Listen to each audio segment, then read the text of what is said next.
Howdy, everybody. Welcome to the Brother Sister Show, a family-owned and operated podcast where two siblings keep in touch by talking about movies.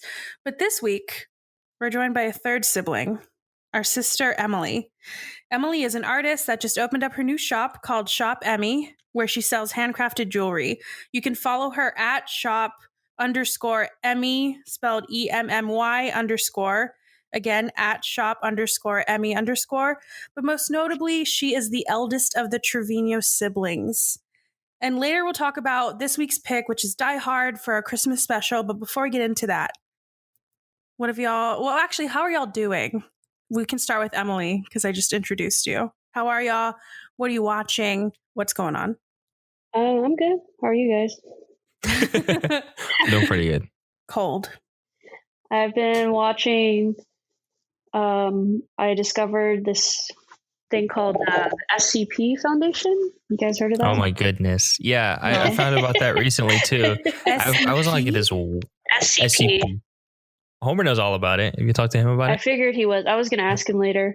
But yeah, it's basically just like a made up creepypasta form for people who want to write. And it's a made up foundation that their goal is to protect and secure. I think the acronym is like secure, contain, and protect is like monsters and different anomalies. And people just write in fake government documents and stuff. And they're pretty cool because they're like even like redact information.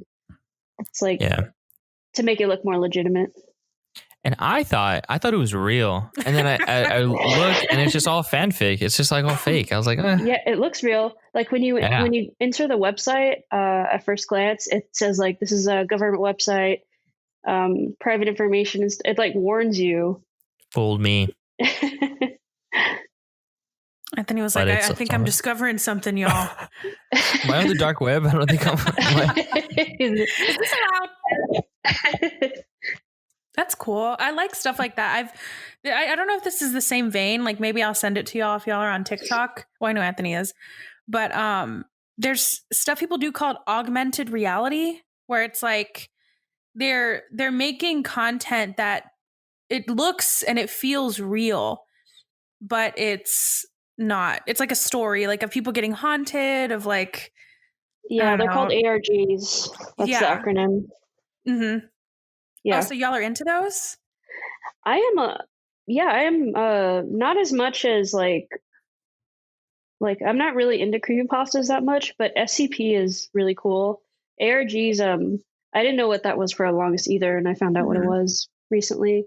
But just over this year, and starting to watch more YouTube, and it led me to the SCP. Interesting.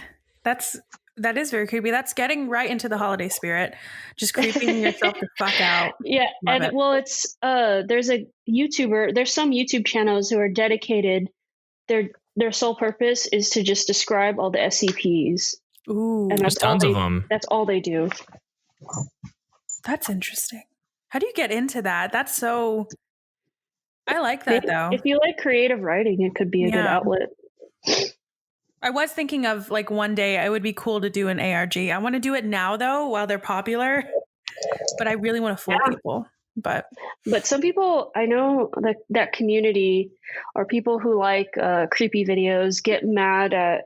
There's like beef with like people making ARGs and pretending it's real, and like legitimate internet mysteries and stuff. But yeah. Well, other than that, are you like consuming any other media like movies, TV? No,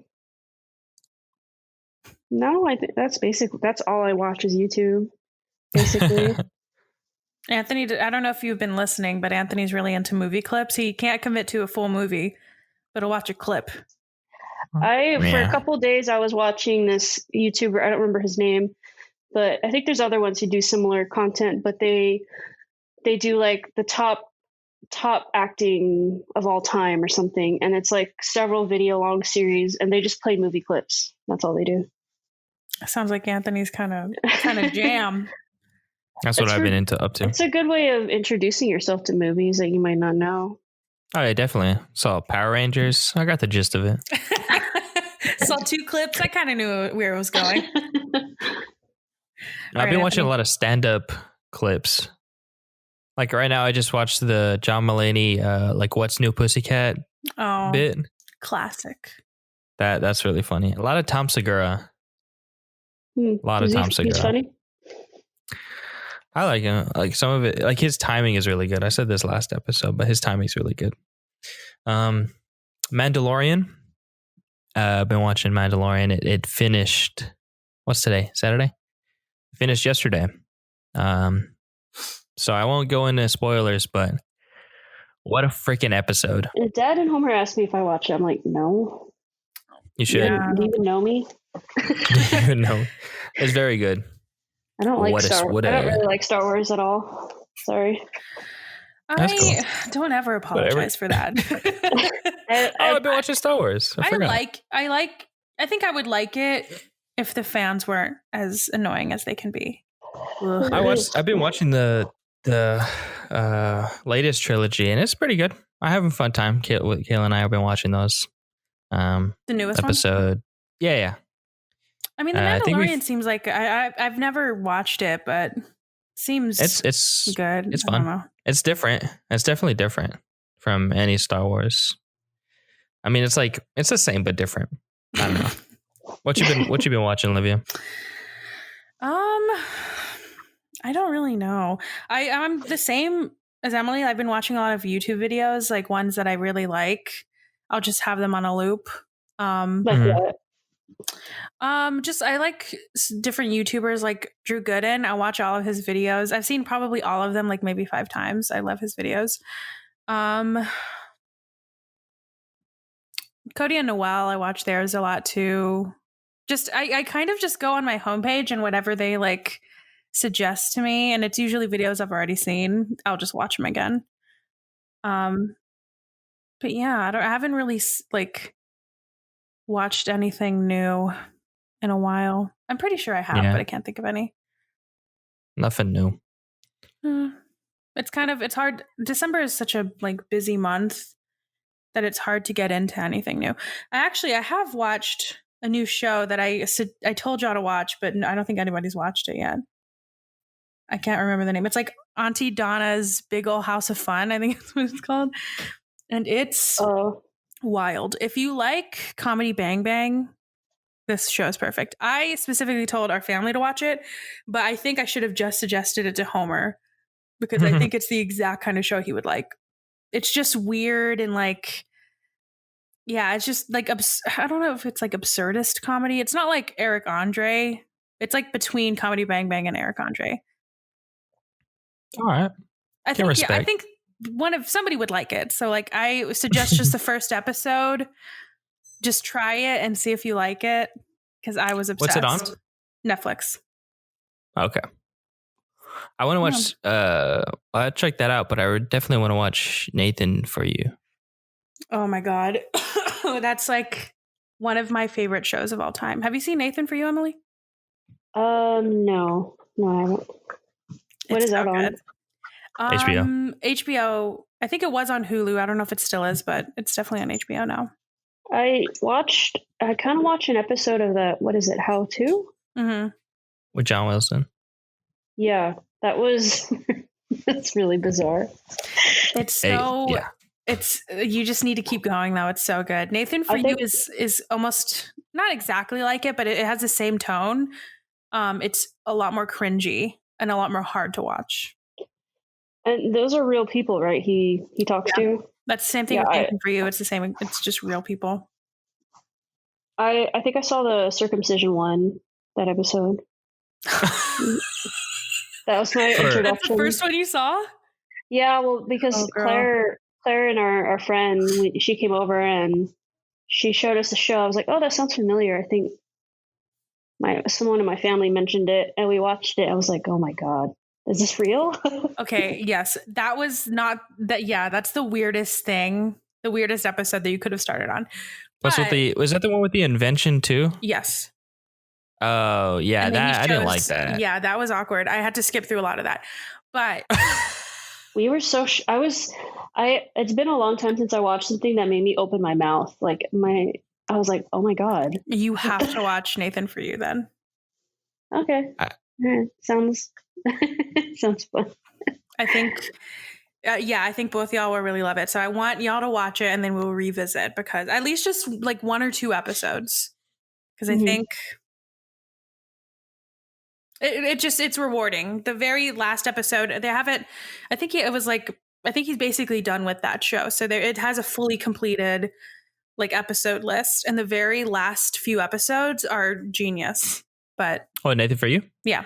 Same thing with How To. The last episode is very good. I really liked the last episode of that one. Yeah. All right. Any movie news? Anything else before I have some questions I want to ask y'all that we need to get to the bottom of? No. But I don't have any like movie news, or I don't know if there's anything that's like notable. I saw this tweet that was like, it wasn't real, but it was like the entire cast of the people. I don't remember the exact wording, but it was like the people in the train in Spider-Man 2 have all been confirmed to rejoin in Spider-Man. Yeah. Oh wait, I do have movie news. I don't, but we can, if y'all haven't heard of it, we can skip like past it. Did you see the Tom Cruise thing? Yeah, let's talk about this. His rant. Because Kayla was kind of with him. I am too. Well, I remember seeing the headlines and stuff about it, and I listened to it. I was like, what is the big deal? What's the big deal of him yelling? Yeah. Well, I think that's the thing that because a lot of people don't like Tom Cruise, and people kept posting that Onion article where it was like devastating. Somebody you hate made a really good point. Yeah. But yeah, everything that he was yelling about, he was very much like validated. I am here with producers talking to investors. You know what? That needs to be our ARG that we need to produce, is Anthony just yelling. Yeah. What impression can you do? Can y'all do an impression of a celebrity that we can try to like act like they're yelling? No, I'm not good at impressions. Nah. But yeah, I thought it was funny though. It was especially the part where he was like, "Do you understand me?" And then you hear the people being like, "Yes, sir." Like that was kind of sad. Like what? Oh, actors are dramatic and over the top. Like, oh, that's so shocking. Like what? Why is that news? Like, well, it's also hard to like. I think just anybody yelling at anybody. Like if this happened during a regular year, then everybody it would be bigger news, I think. But because he's doing something that everybody wants to do, like when you see people not wearing their mask, or you see people like getting too close to people, and you want to yell at them, be like, "You guys, this is the reason that I can't fucking go have a fucking drink at a bar because you idiots." So I feel like everybody's like collectively like, "Yeah, we get it." Yeah, honestly, he went too easy on them. Slow news cycle, I guess. Yeah, the rate at which I see people without masks in places, the very few places I go, like Target or H-E-B, pretty much the only places I go, is alarming. It's increasing a lot. Claire and I'd never seen someone in a store without a mask before. And Claire and I went to Hobby Lobby, out of all places, and not really that surprising. And we were checking out, and there was a woman with, I think, her family, some other woman, and then a couple of kids, and none of them were wearing a mask, and they were checking out. So they had been walking around in the store without a mask the whole time. No one had said anything. And we were checking out, and Claire said to the cashier, "That woman over there is not wearing a mask." And the cashier was like, "Oh yeah, I mean, I can't do anything about it. You're gonna have to talk to the manager about it." Like, got really defensive. She's like, "I can't say anything." Like, what? Isn't that your job to say something? That the same exact thing happened to me where I was at a Buc-ee's. This was a long time ago. I was at a Buc-ee's, and there was so many people not wearing a mask. And so I went up to the cashier and I was like, "Hey, like," because you know me, if I were to say something, it would have caused a scene. I just didn't want to have to like, I don't want to do that. I didn't want to get videotaped that day and go viral. But I was like asking her, World star. I asked her, like, there's a lot of people not wearing masks. So, like, are y'all like letting them in? Because it says at the front that you have to wear masks to be in here. And she was like, well, we can't say anything, but we have to tell a manager. That's the same exact thing they told me. Weird. And I was like, maybe they just like, they had to deal with it so much that they're like, just talk to the manager. I mean, I do, as somebody who has worked in retail like that before, I want to be mad, but like, I also don't, you see the way that idiots react, and I don't want to put people in like harm's way, even though you are, by like letting people that are not wearing masks inside. I don't know. It's a rough spot. These poor cashiers. I know, I feel really bad. That's why I'm like, you know what? You do.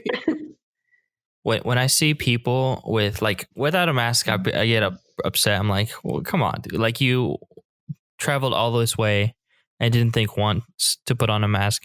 But that's a different thing. The thing that frustrates me the most is those people who wear like the upside down mini face shields, where like it rests on their chin and it's like a mini face shield. It's like a plastic little thing. What? I'm not even. I don't know how to picture, because I have no idea what the fuck you're talking about. It sounds like you're like the G-string of face masks. It's exactly that. Like, yeah. Made of plastic? What the fuck? Well, okay, so it if anything, when you breathe out, it would guide the air straight into someone's mouth.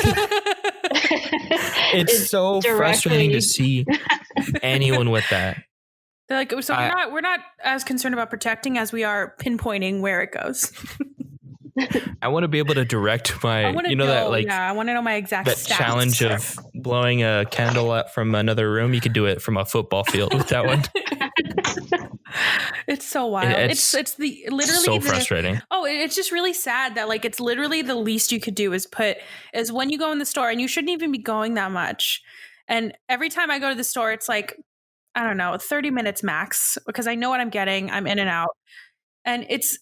All you got to do is just put some fabric on your face. It's not that hard. That's what's so like frustrating, as they're acting like we're saying, wear it when you eat, when you sleep, like all the time. We're like, just wear when you fucking go to the store, and don't go to the store that much. That's boiling down this whole experience to just that. And people can't do that. When you go to Hobby Lobby. It's terrible. But anyways, let's move on to more festive things. So I have a couple of questions. I did tell y'all kind of the gist of them to prepare you, but let's get into it.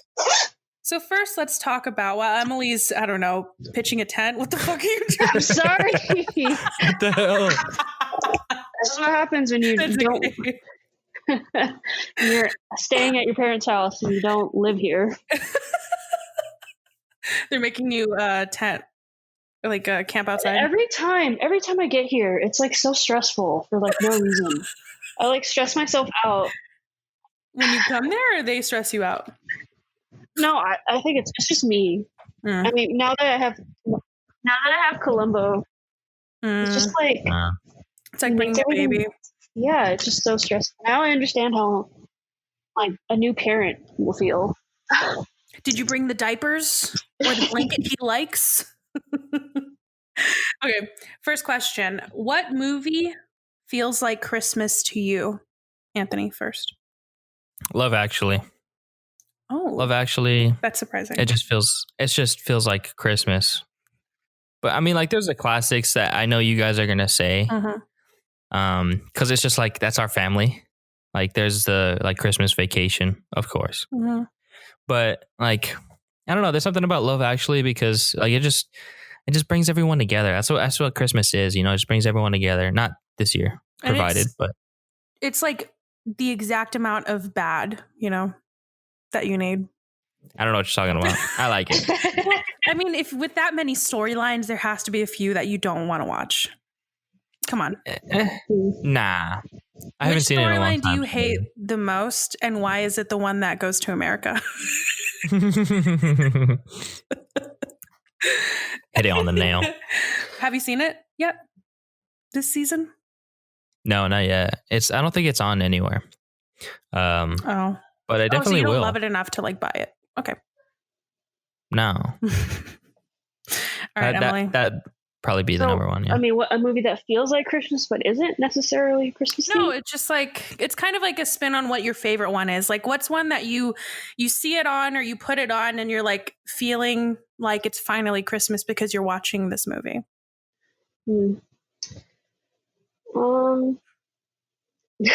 Somebody didn't prepare. I don't know. Well, it's so hard because I don't like Christmas movies very much. Well, for being totally honest. Oh, okay. But I think, what is it? Just Friends to me. That's a good classic. One. See, that's one we have all watched, like our family. But I was gonna say also like watching The Office in general. Yeah, because I feel like the only time I ever watch The Office is when I come back home. I am worried about them because all they do is watch that. Yeah, there's nothing wrong with that. But no, it's like all the time. Like every time I call them, like, what are y'all doing? Watching The Office? Okay. Is it just like, is it their version of like us playing YouTube videos and just letting it run? That's for sure It's got to be. Well, that's because they're in the age of like cable, so they would just have cable on. Mm-hmm. You know, they would just have like. That's another thing that maybe it doesn't feel like Christmas to me, but it feels like our house is like watching Seinfeld. Like I was telling Sebastian that I had a very weird nostalgic moment, and I don't know what caused it to happen. But I told him like if I could go back to like one period in time, it would be whenever we just got home from school, Mom was making dinner, and like Dr. Phil was on. Oh my God, Dr. Phil. Or Family Feud. Yeah, like something like that. We were just like sitting there waiting for Mom to finish spaghetti. What a time. But yeah, Anthony was spot on. Mine is Christmas Vacation. I haven't watched it yet. I think I'm like waiting to maybe we'll watch it this week or something. But that movie is that's the only Christmas movie that I really care to watch. I'll watch A Love Actually, or I'll watch Just Friends. Just Friends is an all the time movie for me, but Christmas Vacation is very much Christmas movie, especially the one scene that makes me feel it the most is when he's going to the attic and he's like watching the film while they're all out for whatever reason. That, and then obviously like it's like very specific, but when he's with his cousin, like drinking eggnog from those ridiculous mugs, and he has that like tight ass sweater on. I like those mugs. I need to get them. And that little like bowl. I don't like eggnog, but I just want that. All right. So I have, this is a question that it's very chaotic. Don't read it, Anthony. Are you reading it? No. Okay. So, well, first let's talk about if we believed in Santa, because I have a very shitty memory. I don't ever remember believing it at all. Dad said we did, but I don't know. So I did believe in Santa as a kid. When we were kids in Alaska, I stayed up and to see if he was real because I believed in him. In him. Capital H-I-M. Capital H-I-M. Oh, man. I remember using the camera and putting it in the tree. I don't know why I thought if I put the camera in the tree and I faced it out, it would see Santa. Without a doubt. Because he puts his... What were you going to do if you found him? What was the next step? Show Mom and Dad, be like, I got him. I don't know. I don't know, this white man that just goes into our house in the middle of the night. I don't know. I think I just wanted to know if it was real. And then I was like, that's ridiculous. But I don't know if there was actually like a moment where it just like clicked. I don't know if this was for the Tooth Fairy or for Santa, but I remember staying up for the Tooth Fairy too. But I remember seeing Mom like put presents under the tree, or I saw Mom put money under my pillow. You know, I'm just now remembering is that it was one night where I did stay up. I don't know if I did it on purpose. And it was like Christmas Eve. And it was in Alaska. And me and Emily's room was downstairs. And so I went up to went to the stairs because the light was on upstairs. And I heard them wrapping gifts. And I was thinking, and I think at that moment I knew, or I'd always known, but I remember thinking then, like, why would they wrap them right now? So I guess that's my question, Mom and Dad. Why would they wait? But I guess that's the only time. Yeah. But maybe they weren't wrapping it. I don't know, but it sounded like they were. But yeah. What about you, Emily? Did you ever believe? Were you ever a believer? I don't remember. I'm sure I did when I was like really young, but I don't remember that. I only remember not believing in him. Remember like trying to find the presents in Mom and Dad's closet and usually finding them every time. Yeah, they always hid him in the closet. Always. I was always scared to go in their room. I would never do that. You were scared? They were nosy, that's why. Yeah, I don't like if I got caught. I feel like I don't know. What are they gonna do? I don't know. That's the scary part. I mean, it was always, I remember seeing wrapped presents in the closet, but it was never something, like I accidentally saw my present or something, like what it was. I found unwrapped gifts before. What was your guys' favorite gift as a kid? Ooh. I have mine. Great question. Yeah, for Christmas. What's yours? Mine was... Yeah. Or like ever? I guess just ever. I don't know if this was for Christmas. I think it was, but it was my Spider-Man, my first ever bike. It was a Spider-Man bike. I think that was for Christmas. Yeah, it had and I got a helmet with it too. It had like it was a dope helmet. It was a black helmet, but it had like kind of like racer stripes, but they were made out of like Spider-Man's web. So that was cool. But that bike, I learned how to ride my bike with no handlebars, hands free on that one. Our neighbor was like, "Hey, just go really, really fast and just let go, and you'll be fine." That's exactly what you have to do. What was yours, Emily? Do you remember? We got a lot of stuff. I think Mom and Dad were talking about this, but like they used to go like all out when we were kids. Yeah. Well, since my birthday is so close to Christmas, I think it might have been my birthday. I got a Zune. That I remember Mom and Dad wrapping in like a million boxes. So it was like a bigger box, and I kept having to like unbox it until what I to find like little Zune. It was like one of the newer ones, which ended up getting stolen. I wonder where it is now. The question: who the fuck would steal a Zune? But sweet, a Zune. And it was like really like dark green. Yeah, it's ugly like shit color. Green. But it was cool. It was cool. I loved it. It's so sad that got stolen, but I don't that's know. What I get. That's what I get for taking it to school. Well, there you go. I can't remember like specific things. There was like cool little things that I wanted. Like, do you remember, Emily, when we got those like those animals that were like, I think they're called like Fur Real Friends. Do you remember those? And I really wanted one. I think so.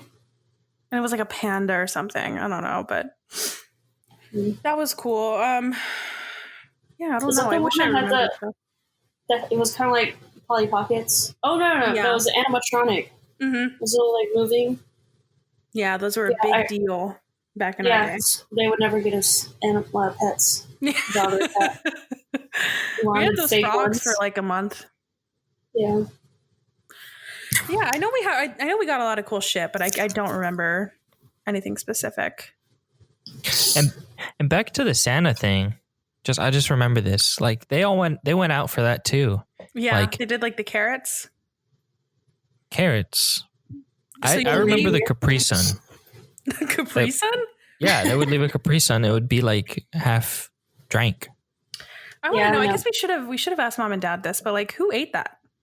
Mom, for sure. But I think they left out carrots one time for the reindeer. Well, I remember when we lived in Germany, we did forget his name. I guess he was kind of like Santa, but we put our shoes out of our door. Yeah. and get little presents, and we had to put out carrots and cookies for him.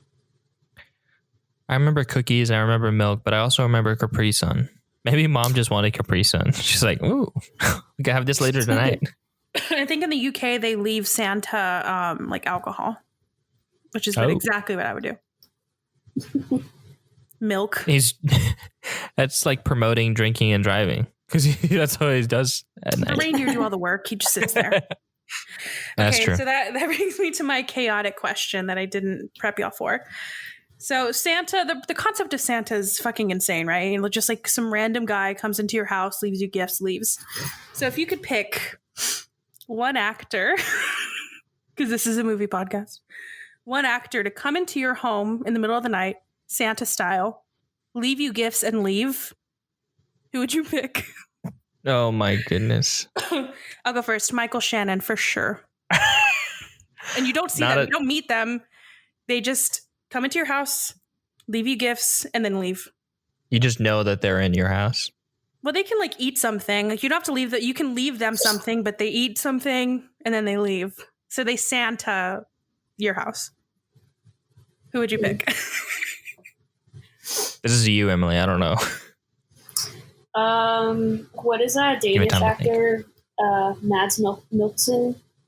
Ooh. Yeah, He's I know. Who's Hannibal? One of the James Bond. Hannibal. One of the James Bond movies, and he's replacing Johnny Depp. The Hunt. What's the name of The Hunt? Johnny Depp and what? Fantastic Beasts. He's going to be that guy. Oh. But that's the thing too, is that they pick the gifts out for you. So he'd probably give you something cool. Yeah, I hope he would like bake me something. Yeah. Cookies. Take a nap on your couch. You know. Yeah. All right, Anthony. Wow. Who is it and why is it Christopher Nolan? Christopher Nolan? I just want to talk to him. That's it. But you can't. I'd stay up. He gets into your bed with you. Tenet. Or he inceptions me. He leaves That's you his gift. a screener of Tenet. Yeah. No, he doesn't even do that. He wants you to go to the theater, so he leaves you a ticket to go to IMAX. No, he leaves me like $7 to buy a ticket. He whispers the script into your ear before you go to bed. Oh, wow. I don't know. I'd want... Oh, gosh. I don't know. I'd want Vince Vaughn. Ooh, okay. Vince Vaughn, because he has luxurious hair. He's got a heavy step, so he'd wake you up. Yeah. And say, hey. Would he even fit through the door? I'm sure he would. He's like 7 foot. He's tall, isn't he? I think so. Got a big forehead. Tell you that much. So wait, what's your reasoning for him? I don't know. He's in that new like horror movie. I'd leave out like a pen and paper, and I'd ask him a question. I'd be like, "Do you regret it?" And then let him answer as he wishes. Are you and Ben Stiller still friends? Yeah. I don't know. Imagine, like, you're about to go to bed, or you tell Kayla, like, "Hey, you have to go to bed," and she's like, "Why?" You're like, "Vince Vaughn's coming." Vince Vaughn's coming. It's Vince Vaughn night. Scared. Just like, why the hell here? I just want everybody everybody at home to think about that, ruminate on that. Who would you let into your house when you're sleeping? All right, and then I guess. Well, so I have 2 more questions. The next one is kind of, I don't know if y'all prepared for it, but let's say that Hollywood called. They told us that they need to make a Christmas movie about our family. Ring. Let's first talk about who the cast is. Let's cast each and every one of us. And if I had the chance and the time, because I thought of the question, to think about the casting choices for each of us. But if y'all didn't, then you can at least say for yourself. Michael Cera for me. I asked this question to Kayla, and she was like, maybe Andy Samberg. Yeah. For me, But I I put feel Lucas like- Hedges for you. I almost said Lucas Hedges as well, He's but I got feel a like very- Michael Cera. Yeah. I don't know, though. He's a little bit more goofy than you are, though. I feel like you're very stoic. What is he in? I Person. don't recognize that name. Lucas Hedges? Michael Cera? No, Lucas Hedges. He's in Honey Boy. Ooh, not a good one to talk about right now. He's in, what else is he in? Mid 90s. Oh, okay. Yeah, he played, in mid 90s, I think. I don't know what else he's in. He's been in a lot of random things. He's been in a lot of like. I'll look him up right now. Yeah, I think you'll recognize. Isn't he in Manchester by the Sea? Yes, Manchester by the Sea. That's what I'm thinking of. Mm-hmm. Yeah. Oh, okay. That's a good one. Yeah. I could see that being me. Yeah, if you got a perm or something. Yeah. Not necessarily looks, okay. but like. I need to, for mine, I need to like preface this because they're weird, my choices. But it's about the essence of y'all. It's not about what y'all look like. Whoa. Did that happen to y'all, the echo? Yeah, you're fine. It's not about like what y'all look like. It's about who, like the essence of who you are is who this actor would portray for me. So Okay. Wow, you that really being thought about said, this? Emily, who would you cast for yourself? Because I have a wild pick for you. I have two choices for you.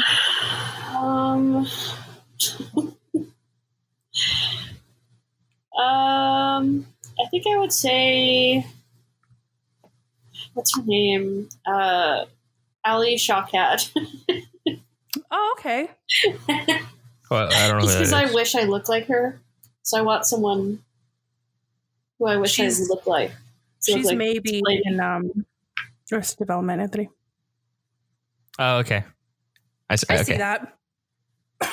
So for you, I put two options. Either Zoe Kravitz, which Okay. I think because I saw a picture of her with short hair, or what I think the actual choice is Ezra Miller. That's a Very good. That's progressive. funny. That's what I'm saying. If I'm casting a movie of us, it's going to be blind casting. I'm just going to be like, yeah, that feels like Emily. But I think it'd be Ezra Miller. All right, so now He's to very me. chaotic. Exactly. So not to me. I couldn't think of anybody for me, so I need y'all's help. But I said, and Anthony, I don't know if you want to tell your anecdote about this, but the Queen, Rainey Rodriguez, I would love her to play me. I was gonna say that. I saw her. That's it. That's all that happened. I saw her at Five Below. Do you know for sure? Are you 100% sure that was her? She's pretty 100%, without a doubt, in my mind. She's Yeah. I her was saying family with is the from. mask. I don't know. She could be someone else. Well, I looked at her Instagram and she lives in Houston, so it's very plausible. Why was she there? Her family's. She's from Bryan, Texas. Oh, Mm. weird. So She was top of It mind, is. so I was like, I gotta get the Queen to play me, the one and only. Mm. Or I would also like, I don't know if y'all watch Euphoria, but the girl that plays, I know her real name's like Barbie or something like that. Ferreira. Oh, yeah. There's the chubby girl in Euphoria. oh, That's who I'd want. Or My Rooney. gut would be Oh, God. for you. John Travolta. What's her name? She's an SNL. I'm looking at the cast right now. Cecily Strong. That's what I was thinking of. Ooh. No, that's good because she's always like just randomly singing. And she's goofy like you are. Yeah, I That's almost a want to good say one. like Maya Rudolph. Yeah, or that. High praise. I'll take it. I didn't think of it as far as our parents and Homer, but Okay, I did. I want So to hear let's yours. do. Yeah, let's hear So it. for Homer, either Finn Wolfhard, Mhm. Classic. or Yeah. I think the actual choice is Aston Sanders. You can look him up, but he's in Moonlight. He is the teenage. Chiron. Yes.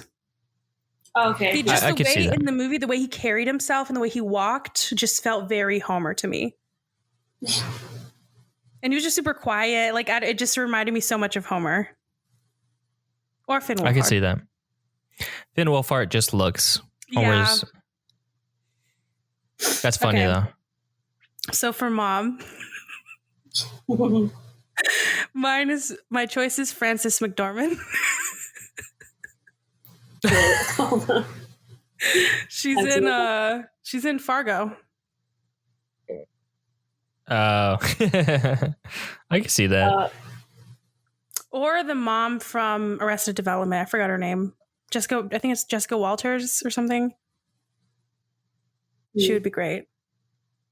But Frances McDormand just has mom's energy, I feel like. I got Any that. Thoughts? Yeah, I don't know who would play mom, but if I had to say someone, Frances is a good choice. Okay. And then for dad, this one was also hard, but my choice is John Corbett, who he is the guy in My Big Fat Greek Wedding. Oh, yeah. I think it's more of the look. Like, he just looks like, especially because dad has long hair now. He's the slick back. Yeah, definitely. And I feel like I would trust John Corbett, like, to go to advice for. So that's like a very dad quality. He would just have like one conversation with him to prep for that role, and then that would be it. And he'd be like, I nailed him. Dad would I be got sitting him. in the room. He would walk in and he'd be like, I got it. And then he'd leave. He'd slick back his hair just too. And just, I got it. Well, that's it. That's our family. Do you want to cast the dogs? No, I'm kidding. Okay. But I also want to talk about the plot. So, Anthony, you had an idea of what the plot of this movie. We have our cast. It's kind of chaotic, but I think it works. What's the movie about? It's just a Home Alone remake where we forget Homer, but in Germany is the motherland. What if the twist is that we forget Homer and we try to go back to get him, but like he booby traps the house for us because he's mad at us instead of somebody trying to like rob the house. Yeah, the evil mastermind that he is. Mm-hmm. That would be awesome. But they would either be not enough or way too far. You know? Like it would be like you're, I don't even know. I honestly don't even know what he would do. We'll hear about it, but. I'd love to know any other plot ideas.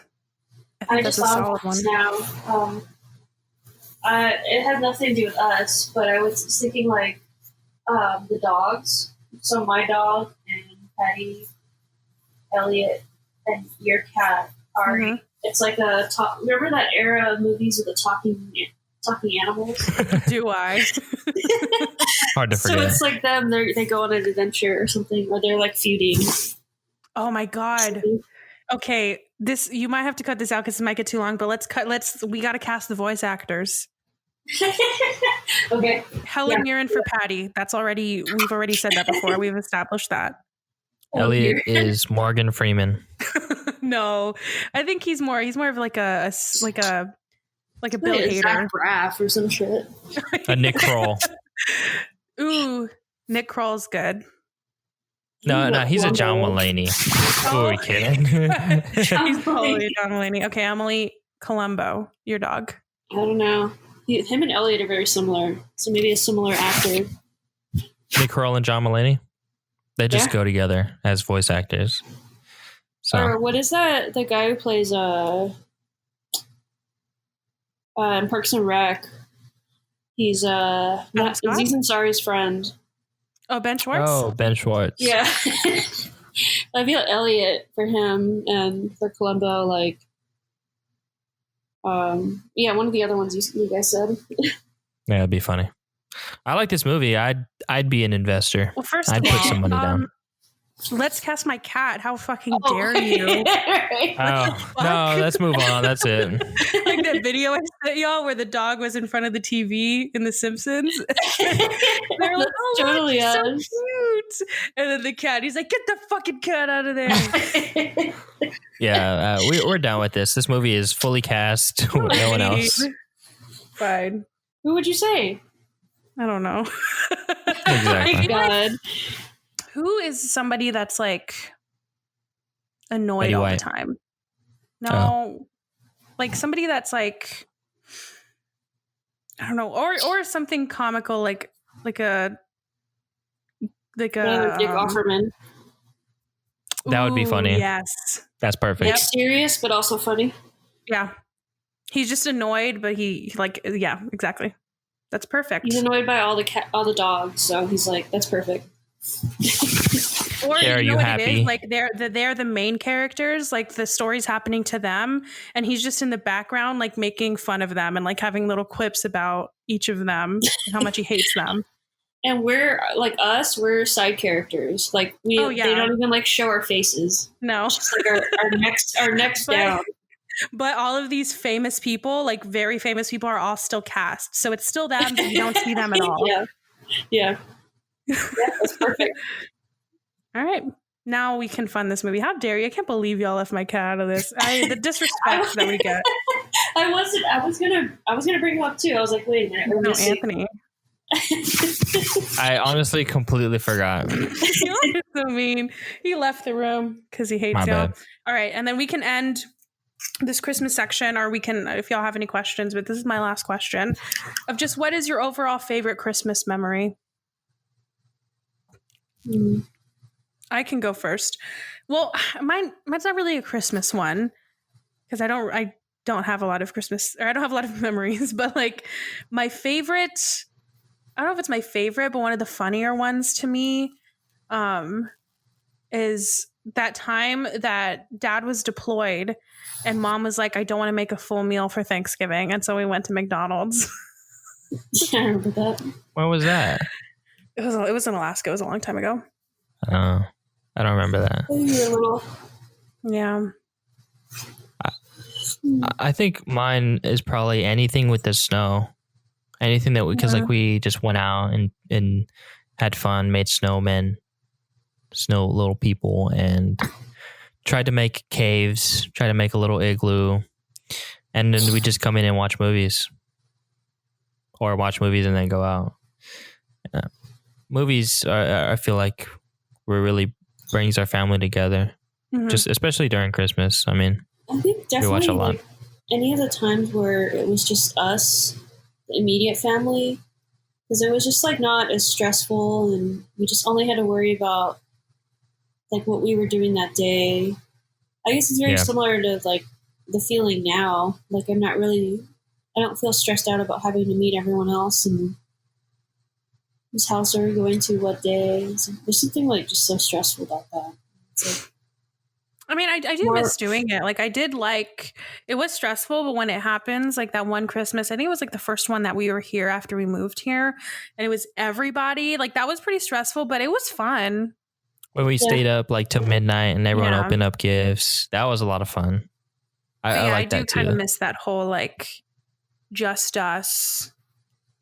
I just get stressed out easily too, but like I guess it's just this whole like the whole pandemic thing I feel like up until that happened, I was going out all the time with my friends and like being very social. And now that all this has happened, I've like regressed back into being a hermit, and I like never want to go out anywhere. Like Claire and I will go out to the store and stuff, and we're like, hurry up, we're like, can't wait to get out of here, go back home. Yeah, I feel the same way. For me, it's like bad though. It's like getting bad where I don't even want to go. Like, I don't know. I just don't even want to go to the store. It's so stressful. So I hope that there's a balance after this where maybe like Sebastian and I were talking about this where we did Thanksgiving with just me and him, and I liked it a lot. Like you said, it was less stressful, and like I don't think I want to do that for every holiday after this. Like whenever we can get together, I do. But I think if anything that this year has taught me is that if you need a day, and even if it is a holiday, if you need a holiday where you just want to do it with just you and your partner, you and just your immediate family, like something like that, where it's really low key, then you should be able to do that. Yeah. I had another one I was thinking of, but I forgot what it was. Oh, but also I was telling Sebastian that I want to take him to like all the places that we lived, but I told him I think we could do Alaska, like maybe in the summer or the spring, but I really want to go to Germany. And I told him I want to go during Christmas because I remember Christmas time and like the markets were so cool. And I have a vague memory of it. So I want to go when I like can fully experience it. I love Christmas over there. And they do it like so well. It's so cool. And like you would think that I think people in America, they think that Americans do it big for Christmas, and we do, but kind of like commercially. But there, they just like fucking love it.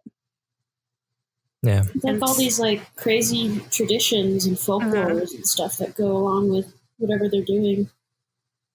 And that's one thing that I've been wanting to do, and maybe that's another thing we can talk about. I'm very big this year about traditions, usually just between me and Sebastian, but I want to do that for like us. Like I feel like we kind of have traditions, but we've never had one that we like cemented. So what's the tradition that we should start? And we can decide it without half of our family here. No.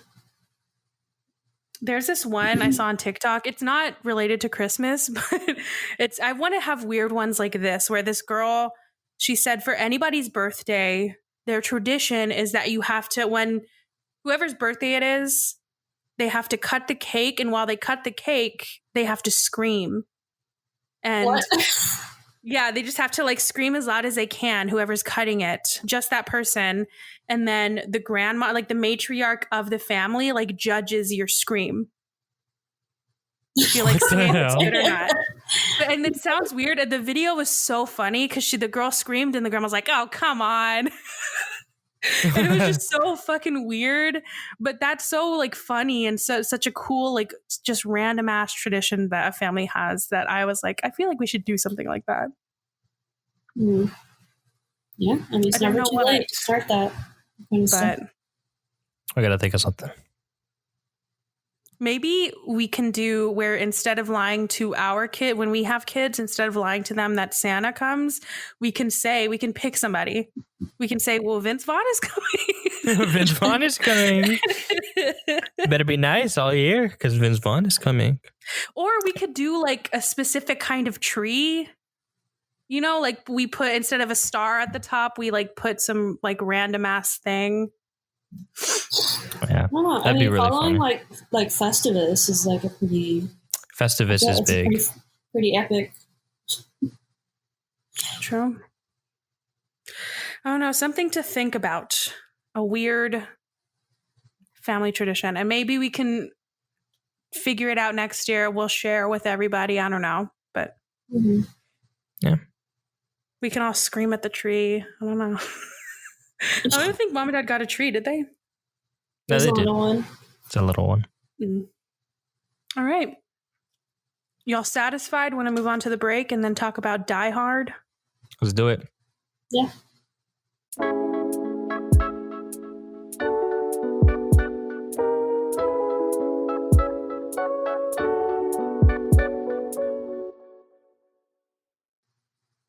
An NYPD officer tries to save his wife and several others taken hostage by German terrorists during a Christmas party at the Nakatomi Plaza in Los Angeles in Die Hard. Directed by John McTiernan, I think that's how you say it. Screenplay by Jeb Stewart and Stephen E. D'Souza, based on the novel by Roderick Thorpe, starring Bruce Willis, Alan Rickman, and Bonnie Bedelia. Its estimated budget was about $28 million. Opening weekend, $600,000. Whoa. Which is quite staggering. US, it grossed about $84 million, and worldwide, $142 million. So it made its money, but that must have been a scary opening weekend. I know. Like, I also didn't adjust for inflation. Yes. Whatever. As for how the critics received it, we got an 8.2 out of 10 on IMDb. The highest I've ever seen. Quite high. 94% on Rotten Tomatoes and a 72% on Metacritic. So that's really the highest you've seen on IMDb. Yeah, Yeah, IMDb it's only like usually 7. it's like 5, 6, or 7 Yeah. for every movie. This is the highest I've ever seen it. What? Yeah, I don't know what we that's one thing that we constantly say is we don't understand IMDb. I don't get their algorithm. I don't know where they get this number from. But we still include it because it's very interesting. All right, so what did y'all think? So I know that me and Anthony had never seen it, but have you seen Die Hard before, Emily? No. All right. Do you want to do overall thoughts? I have some notes that we can just like kind of cover, but it's kind of just a free for all conversation. So what did y'all think? Do you think, I mean, I know it's a classic. So do you think it deserves that title? I can see why. I mean, it's a classic action movie. I can see why people like kind of like latched onto it. It also, oh, sorry, go on. Oh, well, just based off of the fact that it's set precedent for a lot of action movies going forward. And I think in that its own right, it becomes a cult classic. And that's something that we've talked about a little bit on here because we've seen like we've done a couple of like older movies, and it's kind of interesting, especially for our generation. I think I know me and Emily are the same generation. I think you're younger, Anthony. Yeah, I'm definitely younger. I'm a couple years younger than you. I mean the younger generation, you ass. No. But it's interesting with like our demographic seeing this kind of movie, and it's hard to say if it's good or not for me, because I'm like, I recognize so many things where I was like, oh, that movie did this, and in my mind I know that it was all because of this movie, but but it's hard for me to separate that and be like, and not think that this is derivative of whatever, or that I've seen this movie before. You know, because like when mom and dad probably first saw this movie, they'd never seen anything like it. But for me, I've seen millions and millions of movies like this. Especially I'm just going to cut to the end. Especially with where he tapes the gun to his back. Yeah. Like that's, like I've seen that a couple times. The most notably is, I just watched Star Wars. So when, it's not taped to his back, but when Kylo Ren, spoiler, for like a 2-year-old movie, he takes the saber from like behind his back. That one was and cool, one of the though. final. That one was cool. It's like a different take, but I can see where it might have been influenced by Die Hard. And it's just, so I don't know if people have talked about this before, but that's what, at least for me, makes it so hard for me to like really judge this movie on its own. Like the most recent one is I watched When Harry Met Sally, and I loved it, but I kept thinking of all these other movies that are like it. I don't know, but I do appreciate it at the very least. But I liked it. I thought it was good. I mean, I think I have this image in my mind. I don't know exactly what year this was made, but I have an image in my mind of like what these kind of movies look like. Like, you know, they look a little fake, or they have not as good, like, what's the word? Like CGI. Well, I don't think this one had CGI, but like effects and stuff. Like it's obviously updated now. And so I don't know if my updated brain would judge it too hard, but I felt like this one was pretty good. Like how it looked, how it was filmed, the practical effects, all of that were pretty good for the time that it was made in. But yeah. All right. So I have a couple of like, I just have kind of a through line, but y'all can just interrupt me when you want to talk about certain things. I don't know if you took notes, Emily, but me and Anthony usually do. Okay. So I don't. I don't take notes. You take like some notes, don't you? I take like mental notes. Like I have this one. It's like, because this movie made me laugh a lot. Oh, like a lot of the things are very funny. So I like to kind of take mental notes on the quotes. But okay, well, continue. Just let me know. All right, so the first thing we start off is with the weirdest plane scene I've ever seen, because this guy just looks at Bruce Willis and he's like, you have a hard time flying, right? I was thinking, like, first of all, mind your fucking business. Yeah. And so he tells him, which apparently, I guess we can try this the next time we fly, which I don't know, maybe in 5 years. Don't. After the pandemic, if you take off your shoes and your socks, but you do this and just not. But I thought, well, let's say what this is. So the secret to surviving air travel, according to this random man, is after you get where you're going, so you don't just do this in public, Anthony. After you get where you're going, you take off your shoes and your socks, and then you walk around on the rug barefoot, and then you make fists with your toes, which the way that was just that he described that bothered me so much. You make a fist with your toes. Also, I feel like I get a cramp in my feet. Yeah, I don't like that at all. I guess I'm just dumb because I thought he meant on the plane. Because no. Why would you give? He also does. John doesn't even do it on the plane. He does it when he gets to his wife's office. That's why I thought it was weird. Yeah, like how does that help? How does that help flying if you're just going to do it when you're not on the plane? Exactly. That's what I was like a little confused. Well, he said it's better than like a bath. He said it's better than a bath or a nap or something.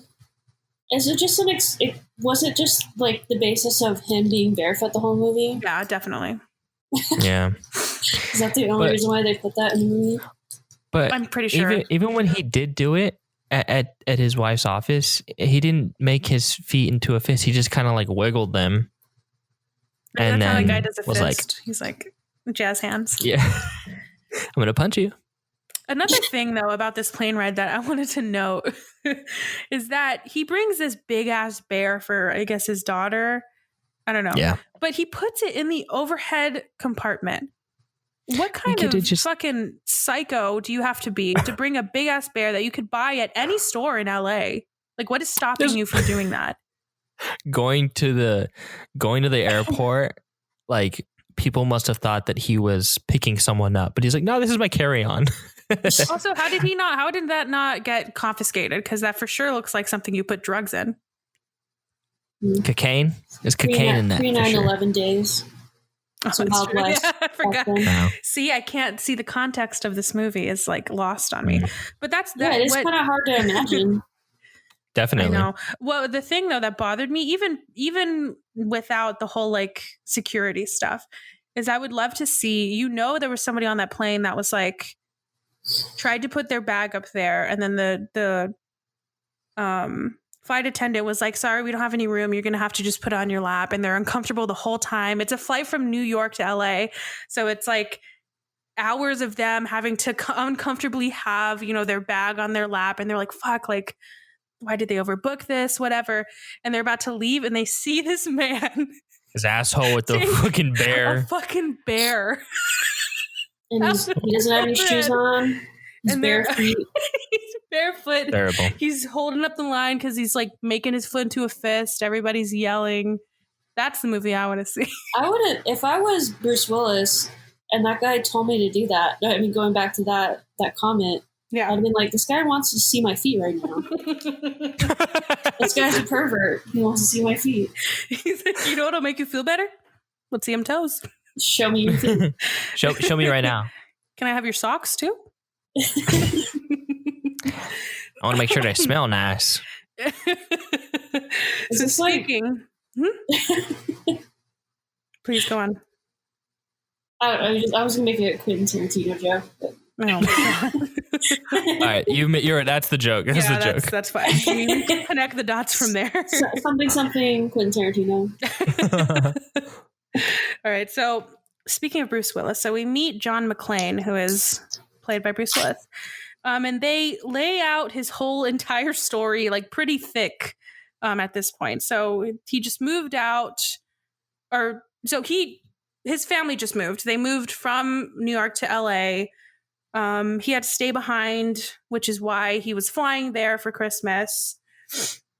We also learned he's the kind of guy that sits in the passenger seat at a limo. So like, I mean, take what you will from that. I don't know who the fuck would do that. And then he puts the bear in the back. Like, what? Yeah, kind of a psycho move. The limo driver, he's my favorite character. Argyle. Yeah, he's great.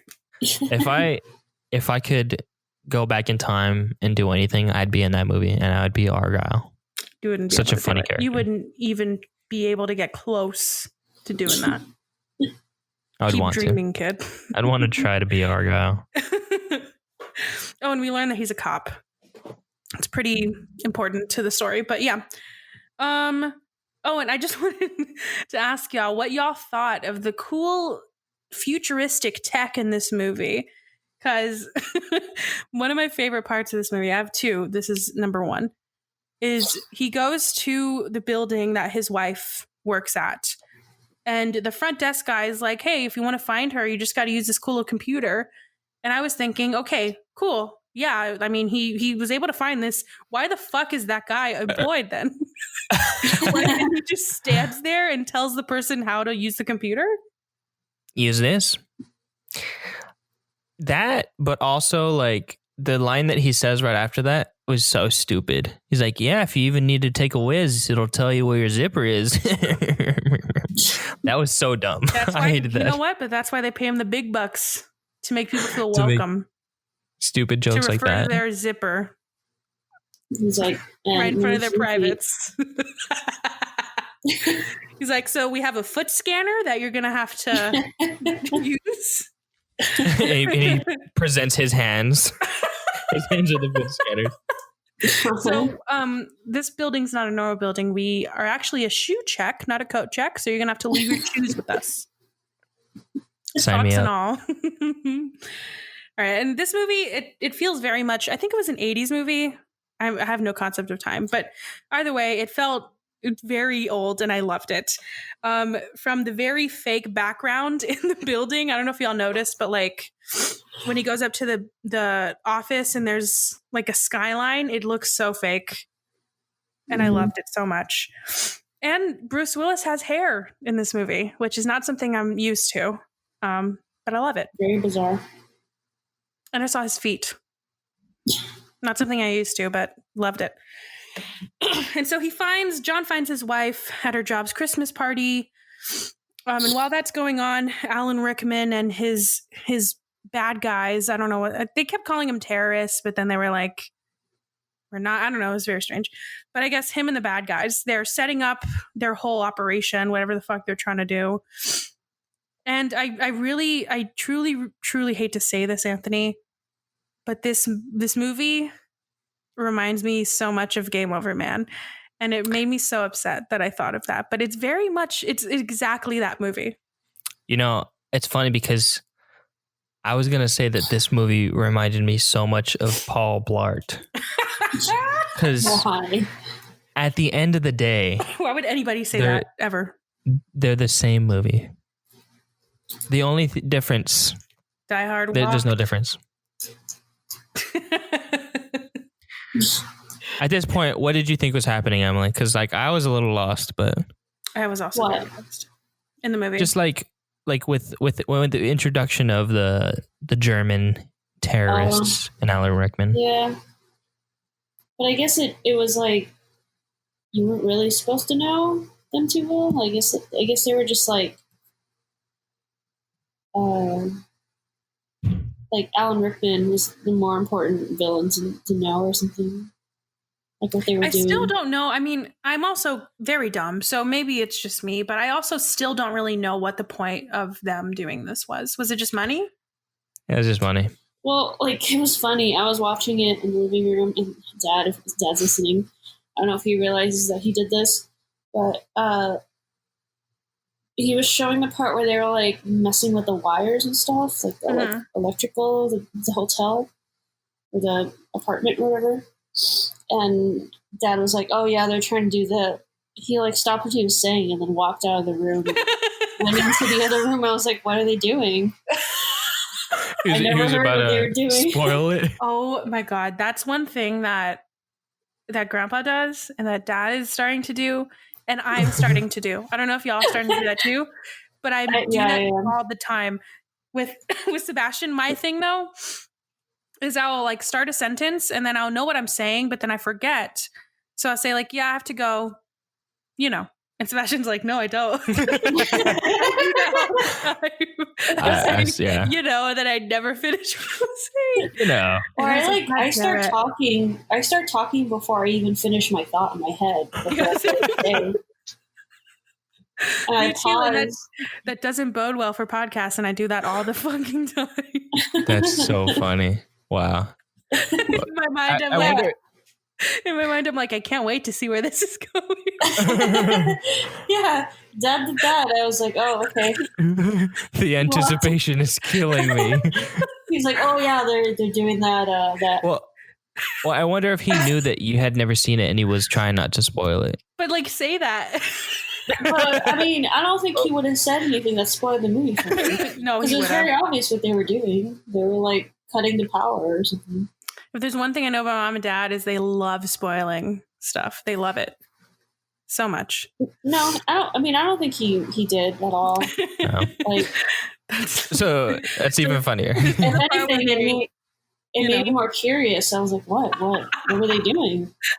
Well, one thing I started doing that Dad does is I'll say, well, I'm not really good at it, but I'll say a quote before they say it. Like if it's a movie that I really know, Oh, I do that. like too. I'll say the quote before they say it. He does that? Yeah. Mhm. I didn't realize he does that. He does that for like songs too. I noticed. I didn't notice this until Claire's friend pointed it out when we were hanging out. But I was like, "What were we doing? Oh, we were watching some movie, and this woman, I forget her name. She's a Scientologist. She plays. She's the main character in *Handmaid's Tale*. Oh, Elizabeth Moss. I was like, "Oh, she's a Scientologist." And her friend was like, she was like, "My mom does that." I was like, "Does what?" She's like, "She points out things like that." I'm like, "What? Useless information?" Scientologist. That has absolutely nothing to do with it. Oh, and by the way, as if someone was like waiting for that. Yeah. Like, am I narrating a documentary or something? I do that sometimes, especially with movies, because I just have like random knowledge of movies, and I'll do that with Sebastian when I'm showing him like a movie I love. And I got in the habit of pausing the movie because he used to do that. He used to do that for me, where I'd start talking about something and I go on a tangent, and he's very sweet about it. Like he'll just like get the remote and he'll pause it. And I used to think that, because if you did that in our family, that's like a passive aggressive way of saying shut the fuck up. Yeah, that's like, Yeah. are you serious right now? Are you gonna talk right in front of He's me? like, yes, Yeah. please talk. Please talk over the movie. That's, you know what? Watching this movie, what I kept thinking is I want you to interrupt. Let me turn it down so I can hear you better. But exactly. Sebastian's not like that because he's a normal person. So he'll pause it so that he can pay attention to me. And so I'd be like, "Oh, sorry." And he's like, "No, like what were you saying?" Yeah, that's funny. Oh man. I also just another thing that Mom and Dad do that I do all the time is I'll like sing. I think we all do this, but like if in a commercial or a song or something, if there's a specific part that like rings in my ear all the time, I'll just like sing it. Yeah. But That, even with stupid constantly ass happens. commercials, and then I'll ask Sebastian, "Have you seen this commercial?" And he's like, "No." And even if I have, why would I remember that? All right, back to the movie. Move So the bad guys are filing in, like we said. They're gathering everybody. They've infiltrated the Christmas party. And John escapes barefoot. The feet, like we said. With his, I feel like his feet are like a huge theme of this movie. Don't know why, but they come back like every now and again. And we learn more about these bad guys. What it is lost on me because I don't remember anything. But I do want to talk a little bit about Alan Rickman because I've seen him in a ton of movies, obviously, but I think this is the first movie that he was in, and Yeah. he is amazing. He's like, the word I used was captivating. And a fun fact, though, is that he nearly passed up this role, which ended up being his first film role, like I said. He had only arrived in Hollywood 2 days earlier and was appalled by the idea of his first role being the villain in an action film. And like to a certain degree, I kind of understand that because after that, like think of another role that he played that wasn't a villain after this. Mhm. Like he was kind of typecast after, but he does it so well. He has a voice for it. Yeah, exactly. Plus, the name fits him, like Hans Gruber. Oh yeah, Such a cool totally. name. Just reminds me of like a Nazi officer or something. Yeah. Good. All right. And so I did put the motivation for the villains are purely just money. Like they keep calling them terrorists and they are like causing a lot of terror. But I feel like for me, I thought that meant that's the only reason they wanted to do it. But they wanted money. And I did think because of that, I was like, I felt like this movie would be predictable. And especially because I'd seen movies like it. But I was pretty shocked by how fast they killed the CEO. Yeah. I did not expect that at all. And that actually, it was like, it made me kind of pay more attention. Because then they stopped talking about feet by then. And I was like, I'm kind of out of this. Kind of lost me. Yeah. And by the way, how Han tells them that the CEO is dead is amazing. And it's exactly how I want my death to be announced to everybody. When he says, like, I just want people to say, so Livia will not be joining us for the rest of her life. So brutal. I laughed so hard. That was so funny. I forgot, this was like one of my mental notes. When Hans is first introduced to us, they like, the German people come in, they just like shoot the ceiling. Like, obviously it's the universal sign for get down. And then out comes Alan Rickman and he brings out a little notebook. And I just want like an alternate universe where he just does some like slam poetry. Like that's all he wanted to do is he just wanted an audience to give his poem to. That would have been amazing. So bad that nobody wants to listen anymore. He's banned from all of the quote clubs in town. Or even better, because it's LA, like maybe he's really bad at stand-up and he really wants to be a comedian. Some like Joker type stuff. Yeah. That'd be really funny. I'd love that. And at this point, the bad guys, they're looking for John, who had just killed one of them. And I think he started to like know their names and he started to write them down, which I thought was really smart. I don't think that's something I've seen in a movie before where that's how they keep tally. Or maybe I have. I don't know. No, Paul Blart does that. He doesn't. I'm pretty sure he does. I swear to Anthony, I swear to fucking God, if you ever pick that movie for this podcast, that'll be the last episode. It has your girl Rainy Rodriguez. Why would I not? Okay, fine. And another thing I want to talk about is the hairstyles, the men's hairstyles in this movie. Iconic. I feel like now, because of the pandemic and nobody can get a haircut, the like long hair is in, and I kind of like it. So how long are you going to grow your hair on, Anthony? Not long. My roommate can cut hair. Oh, your roommate can cut hair? What? What did you You were saying something, Emily. I was like, oh, it bothers me. Oh, I liked the hair in the movie. I liked the style overall. I loved it. I don't know. I think 80s aesthetic is like the worst I've ever seen. Really? How dare you? I love it. I hate it. I think I like it, especially for curly hair. I love that they had like huge hair. And that's what I'm going for. I love huge hair. But whatever, I guess I'm the only one that likes it.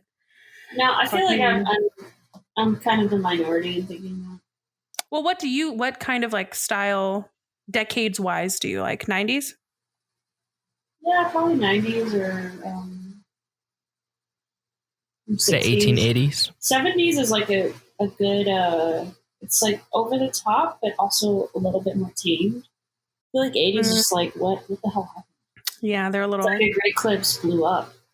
I do like the 70s like color scheme. Yeah. I think they have the better one, but all right, so back to the movie. So John gets more police to come by throwing a dead body from the building, which is a bold strategy. So we'll see if it works. And it did, because a bunch of people, not only a bunch of people, but a bunch of news people come, which is recipe for something great. And then the limo driver, which I totally forgot at this point, but he finally learns what the fuck is happening because he's just chilling in the limo with the bear, listening to great music, drinking, just waiting for his man. And he, like you said, Anthony, he's the best character in this movie. He stays there the whole time and he doesn't even judge him. He's not like rushing him saying like, where the fuck are you? He's just chilling. Mm-hmm. And I love it. So yeah, he learns what's happening, and this movie has a lot of, like Anthony said, it has a lot of funny tidbits, and there's like a ton, but there's two specific ones that I really loved within this like 10-minute mark, or 10, like within a span of 10 minutes. And the first one was when the police are like setting up a perimeter, and they're going around like trying to, you know, get to the parking structure, just like making sure that every base is covered. And they have a shot of the police walking through a rose bush, and you can see one of the policemen gets like annoyed because he gets getting like stung by the thorns. And it's I like, laughed so hard. it's such a non-thing. Like, I don't know why they kept it in, but it's so fucking funny to me. I watched it like 3 times. Another It almost thing, felt like it was like accidental.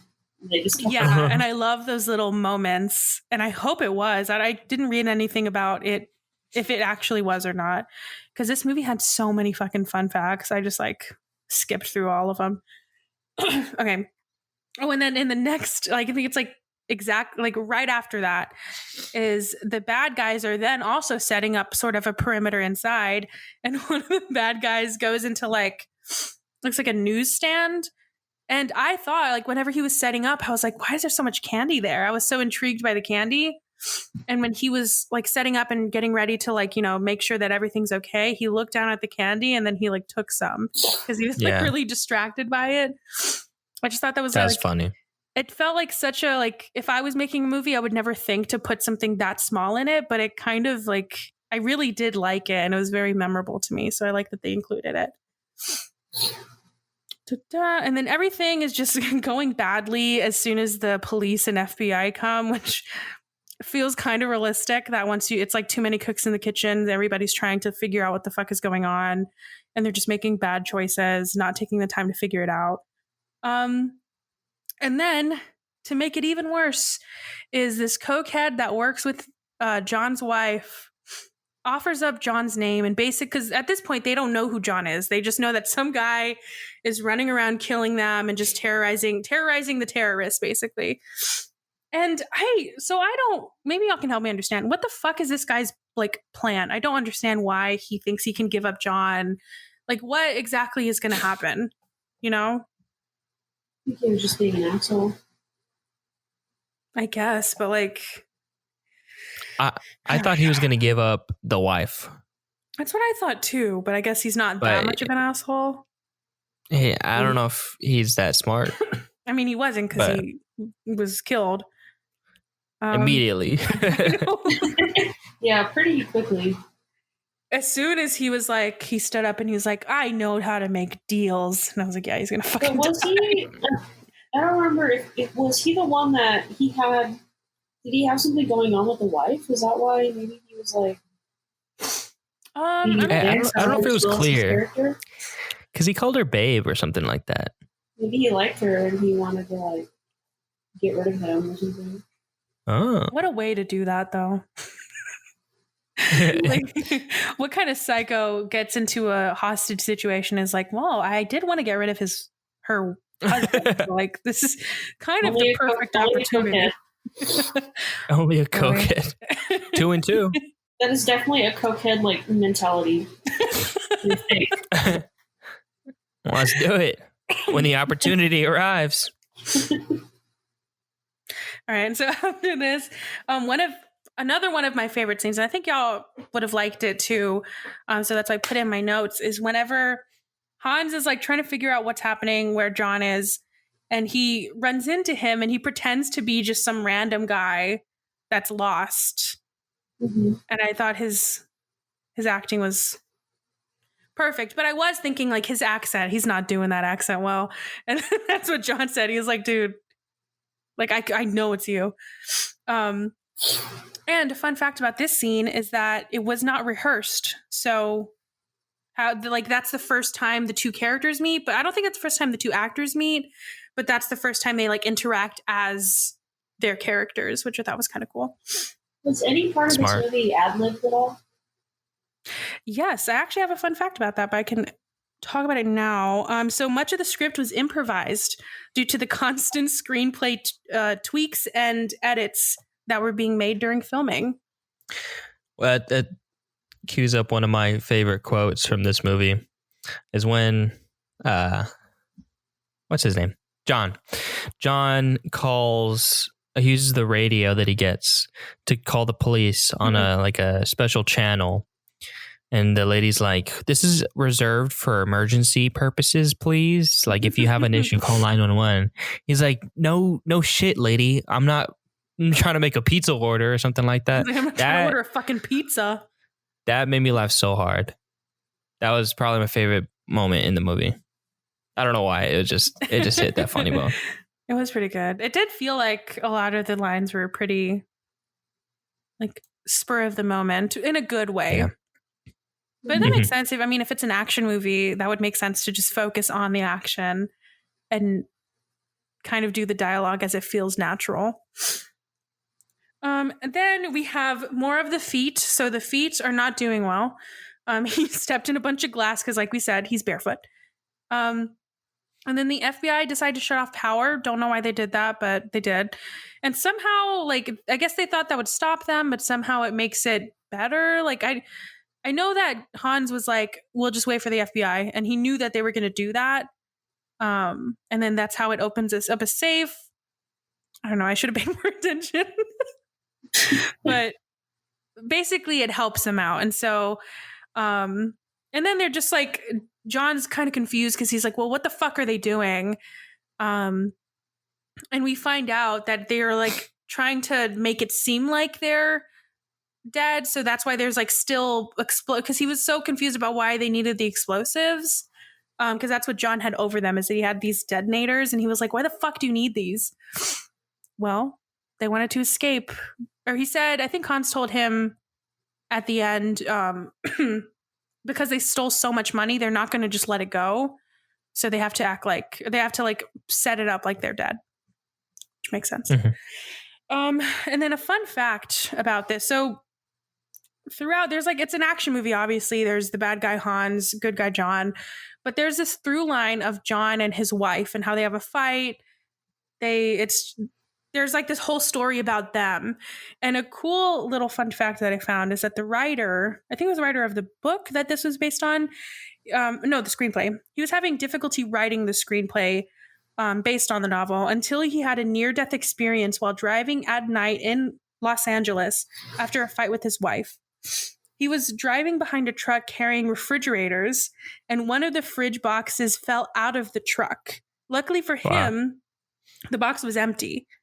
So he realized that if he had died, he wouldn't have been able to apologize to his wife. So this inspired him to give clear motivations to John and Holly's characters, being that they wanted to reunite with each other after having a fight. So I just thought that was cool. That one instance, he was like, I got to put this in a movie. That's cool. Knowing that, it makes so much sense, the way the character is. He has a lot of humanity to him. He does feel real. He feels kind of like a superhero in the way that he's it's just one guy against 20 men. But the way he interacts, or the way he reacts to certain stuff, he's yelling all the time. He's getting mad at himself and he's telling himself think. He felt very real, which I liked.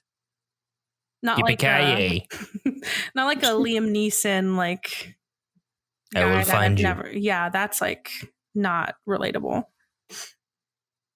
A couple more things. So there's another line, or there's another storyline of this reporter that's trying to get this story, and he for whatever reason he decides that he needs to go to they find out who John is, and so they go to his house, and I think they know at this moment that John is in there and also the wife is in the building. They go to their house where the nanny is, threaten the nanny and tell her, hey, we need to put these kids on TV so that they can talk to their parents. What kind of backwards fucking mindset is that? I hated that reporter. That's probably my least favorite thing about this movie was the reporter. I just it was good, but I hated him as a character. Especially because, it already is annoying that he did that. But it's the reason that Hans finds out not only, I mean, he knows who John is at this point, but then he finds out that his wife is in like the Christmas party from knowing the kids or seeing the kids, seeing that his wife has a picture. Like it just, he ties it together. And so that's how he like realizes he needs to take her hostage and threaten her life. So fuck you to that reporter. At the end, a bunch of shit blows up. I didn't really write a lot of notes about this, but he just blew up a bunch of shit. The hostages are fine. I think they killed the FBI people, right? They like blew up their helicopter or something. Yeah, I wanted to say those FBI agents were so the same way about the reporter. They were like, yeah, I'm cool with like letting 25% of the hostages die. It's like, excuse me? Especially, I mean, I guess 25% without any context doesn't sound like a huge number, but there's like maybe not even 100 people in there. So that's 25 people. Yeah. Yeah. That's a lot of people. Yeah, that was fucked up. And then, so they're, like I said, a bunch of shit blows up. There's a bunch of close calls with John. He like almost falls over the edge of a building. Yeah. And so the limo driver does his part. He comes back. He saves the day by hitting some car. I think with that, the getaway driver or something, like he hits their car, stops them from doing that. John finishes the job. He basically knocks Hans over a fucking building. I hated the way that they brought back the Rolex. I hated that.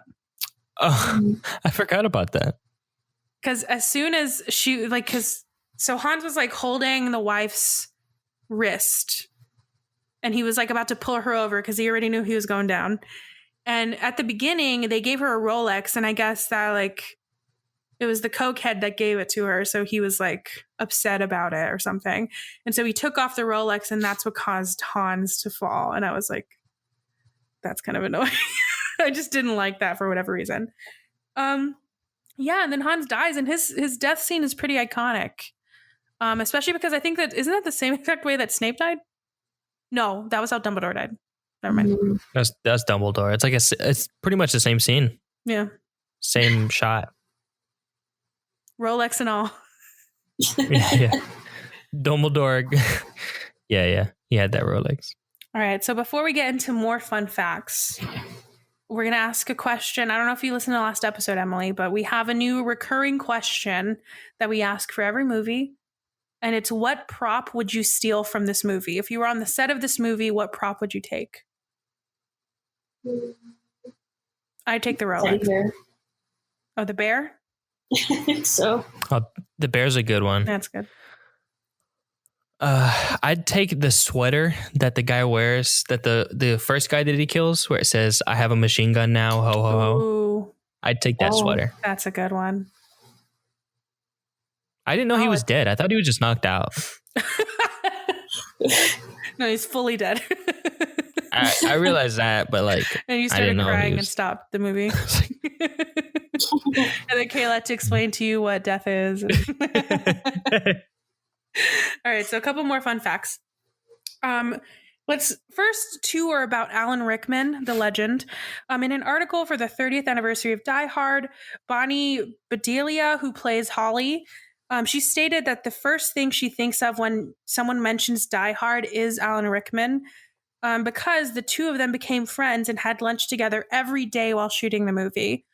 And she expressed how lovely and gentle he was in real life. I thought that was sweet. Imagine having lunch with him every day. That'd be nice. All right. So the next one is that, like I said, this is the first feature film that he was in. He had only previously appeared on stage, and I think the writer or the director saw him in a play playing a bad guy, and that's when they were like, that's him. And he was also on British television. And I don't know if, Anthony, you saw the notes, but can you guess how old he was during this role? During his first movie role. How old was he? 35. Did you see it, Anthony, or do you want to guess? I saw it. Oh, he was 41. Oh, wow. He looked pretty good. Late bloomer. All right, a couple more. Late bloomer. What'd you say? Late bloomer. Oh, there you go. It's never too late. No. Truly. You guys have like 20 years and you can still be in a hit movie that makes $600,000 opening weekend. I have 20. I think Emily has like 5. I'm kidding. Shut up. I'm just kidding. Emily, clock is ticking. No, I'm kidding. All right. Next is about the lovely feet. I have a fun fact about them. So when John McClane runs through the glass shards in his bare feet after Hans and had his men shoot out the glass partitions in the computer room, Bruce Willis is wearing special rubber shoes designed to look like his own bare feet. You can actually see these if you look close enough at that scene, because the feet look unnaturally large in some of the crucial barefoot scenes. And to this point, I want to change my answer. I was about to say, knowing that, would you perhaps want to wear those around? Exactly. That's so disturbing. I don't also, like that. How is that not like merch for this movie? Get your Die Hard feet. That's so funny. All right. A couple more. So Clint Eastwood originally owned the rights to the novel that was based on this movie. And he planned to start. I know, right? Why are you mad? He would, that fucker. That just feels like that's such a him thing. Well, I have more of a him thing. So not only did he own the rights, but he also planned to star in the film around the 90s. Capital H-I-M? Nobody's gonna understand. No one's gonna understand the technical difficulties that we went through. One day, maybe when we do a behind the scenes, we'll talk about it. We'll do a tell-all for this episode. For the iconic Christmas Die Hard episode. All right. Where we talked about feet way too long. But yeah, he planned to star in the film himself around the early 1980s. I'm sad we didn't get the Clint Eastwood feet film. I'm not. Yeah, I wonder what his feet look like.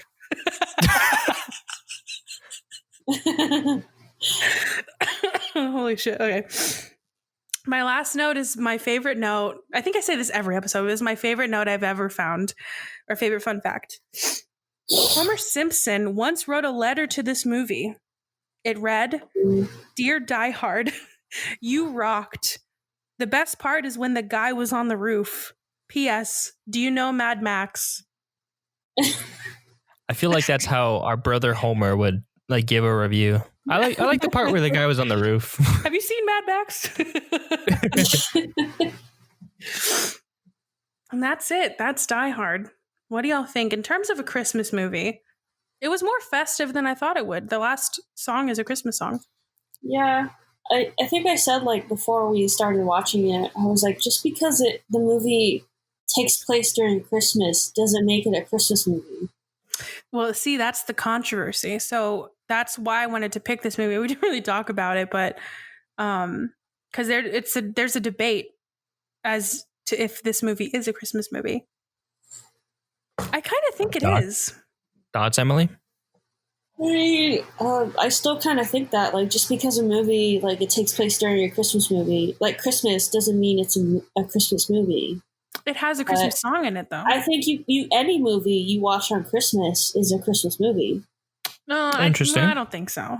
If you watch it every Christmas, you can make it a Christmas movie. Okay, but that's not that's not what we're saying, though. Like, what we're saying is if this like commercial, it's marketed as a Christmas movie. If it's inherently a Christmas movie or not. Because like you said, I do agree that you can make a Christmas movie into one, but this one... What are the prerequisites for a Christmas movie? It takes place during Christmas and it acknowledges Christmas. Does it have to come out during Christmas? Like, did it air? Like, did it premiere during Christmas? Oh, I don't know. Can you check that, Anthony? I will check that right now. Keep on debating. Oh, podcaster voice. Oh. I will check the date. That is the fact check voice. No, it was released on July 15th. But it takes, but like it can still be a Christmas movie.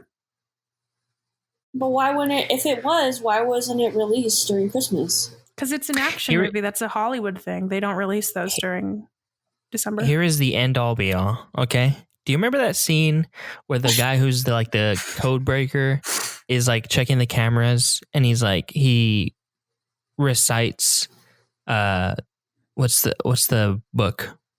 The Ebenezer Scrooge Christmas Carol. book. Christmas Carol. But he like you remembered Ebenezer Scrooge, but not Christmas Carol. He incorporates the real events that are happening in the movie with the story. See, that's the thing is, yeah, it incorporates Christmas a lot. No, just him. His character. It was so funny to me that he makes it a Christmas movie. I think it is. I don't think Case closed. I think it's very subjective. Yeah. Like what you... I mean, I don't know if I would. Yeah, I don't know. I guess that's the question. The real question is what you consider a Christmas movie. Yeah. Yeah. I mean, and to me, the very fact that something will be released during Christmas is like, this is a Christmas movie. This is a movie you watch during Christmas. Christmas, Christmas, Christmas, Christmas. So, you know what I mean? You know what? Points were made. Wonder Woman is a Christmas movie. Can you fact check something first, please? It gets lower and lower. Can you see when Just Friends came out? Brad Pitt would like to know when. What a callback. Brad Pitt watches Die Hard every Christmas. Can you look up something, Anthony? Oh, what do you want me to look up? When Just Friends came out. It was released on November 23rd. See, Emily, is that Christmas then? as before Thanksgiving, I think you can qualify this as being a holiday movie. Okay. I agree. Because it was released during Thanksgiving, during that time. And Just Friends, to be clear, not Die Hard. Yeah. And okay. The description of this movie, they mention Christmas. No, Just Friends is totally a Christmas movie. Well, they call it an American Christmas romantic comedy. Yeah. So, I mean, I think you have to consider the fact when it was released, too. I don't think so. Huh? I don't think so. Well, I think, too, you have to do that in both ways because, like I said, Hollywood does not release action movies other than summer. That's just how they do it. Is that always the case, though? Is that set in stone? That always happens? Well, it's not it's not a hard and fast rule, but it is kind of an unspoken one. That it makes sense it would make more sense, for the box office for it to be released during the summer because it's an action movie. Mm-hmm. That's just typically how it happens. But I mean, there are some outliers. Yeah. Like I think, like Anthony said, Wonder Woman is going to be released on Christmas Day, and it's not. I don't think it has any sort of reference to Christmas at all. So I don't know. I'm happy for that to change. I'm not saying I like that, but that's just how it goes. Well, I guess we'll never know. Nope. What Die Hard is, but it's a good movie. That's what I can say. I think the author or someone confirmed it is. So that's a thing too. Is that I usually default to what the director says or the person that made it. Confirm that it is a Christmas movie. Good for him. There you go. Am I going to watch it every Christmas? I mean, that's kind of like the GIF or GIF guy saying one thing, and everyone's like, "No, you're wrong." Oh yeah, he's definitely wrong. Wait, what did he say? He said GIF. That's how I say it. Yeah, he said GIF. Well, you sound GIF, dumb. So. No, Mr. GIF himself said it's GIF. So, well, he can go kick rocks. Honestly, he can be wrong. Emily, what'd you think about Die Hard? I don't want to have a debate about GIF. I mean, if I'm being totally honest, I really don't care about action movies. Me neither. And it's such a bro movie. It's like the epitome bro movie. Yeah. It's like something you like your boyfriend makes you go see or something, or your dad. Go watch Die Hard. Dad watches it or something. So that, knowing that, I kind of had a negative bias towards it watching it. And also the fact that it's like an 80s movie. I really hate that era. Anything produced during that era. But I can appreciate the humor and the original feeling it has to it. Mm-hmm. And it's a cult classic, so you can't really deny that aspect of it. For sure. I mean, it's definitely not something for me in my taste, but I could see it, like, maybe if I was in the mood for it, certain times, maybe I would watch it again. But I think describing it as a bro movie is like spot on, because I think too, like, it would be one of those stereotypical, like you said, a movie that your boyfriend would like force you to go see, but you would be surprised by how much you liked it. Because there's some where you're like, this is not, I'm Fast and Furious 5. Yeah, I know this is going to fucking go. But Game over, man. The James Bond movies feel that way to me too. I'm like, I've never seen one. I've never seen one of those. I've never seen one of those or the Fast and Furious ones ever. Or like Mission Impossible, I feel like it's like that too. Hey, don't say that loud enough. Tom Cruise is going to come get your ass. But like, yeah. But I mean, I'm sure that some of those, at least the first ones, are probably like, this one is a franchise. I guess we didn't even talk about that, but there are like millions of Die Hard movies now. But I will say though, I do appreciate the fact that like the female character in this movie is like not just a lampshade. Like she's not like she has more character to her.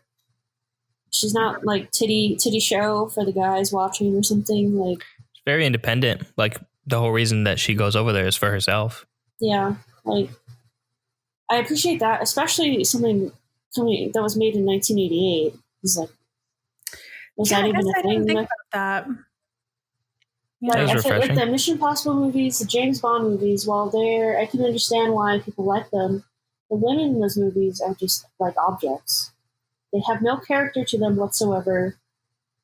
They're like, they might as well be a lampshade. You know, just a lamp. That's a good point. I didn't even think about that. And like I said, she's not not that like a receptionist is a bad job, but like it was surprising to me that she was, it's because of like, for example, when they killed the CEO, she was like, well, you put me in charge because you killed my boss. So like the fact that she's the second in line. And that we didn't even talk about that, but she interacted with Hans and she was not having it.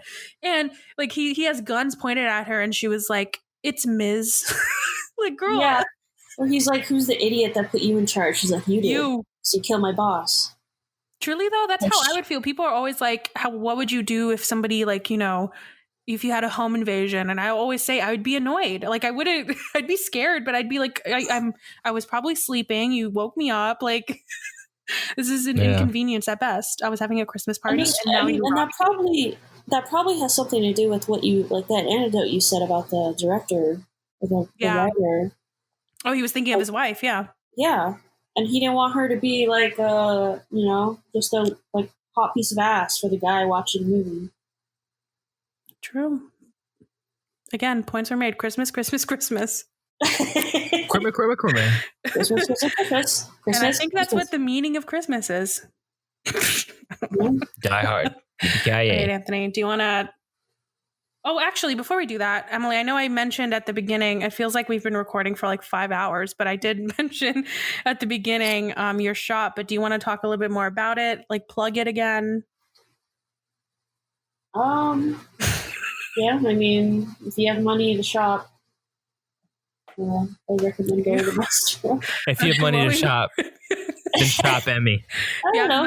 I mean, if people like it, that's fine. If not, then whatever. At the very least, go check it out. Like I said at the beginning, at shop_Emmy_ at SHOP_EMMY_.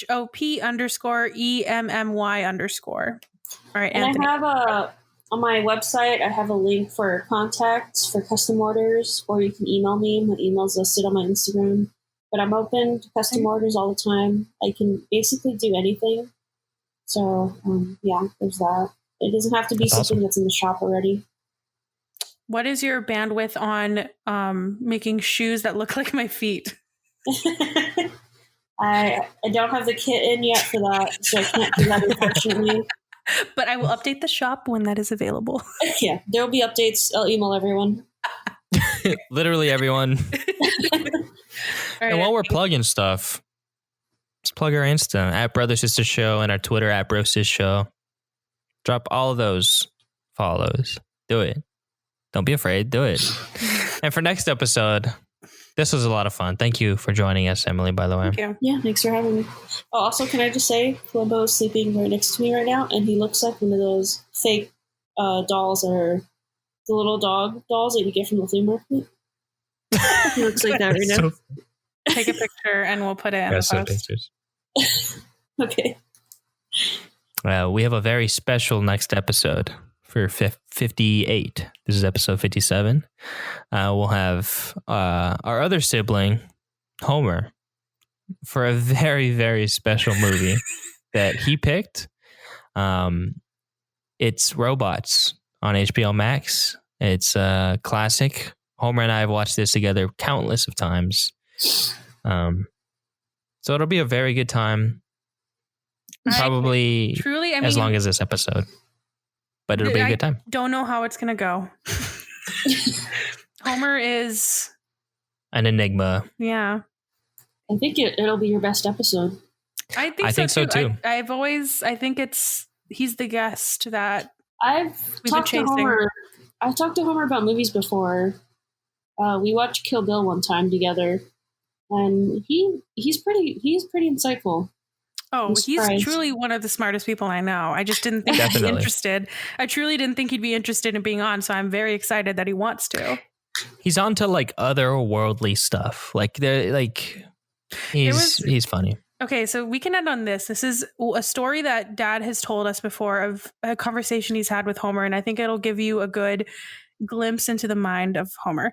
So he was talking to Dad, and he was like, so you know how the sun is round and so is the earth, and we go around the sun and like we go in a circle, right? And Dad was like, yeah.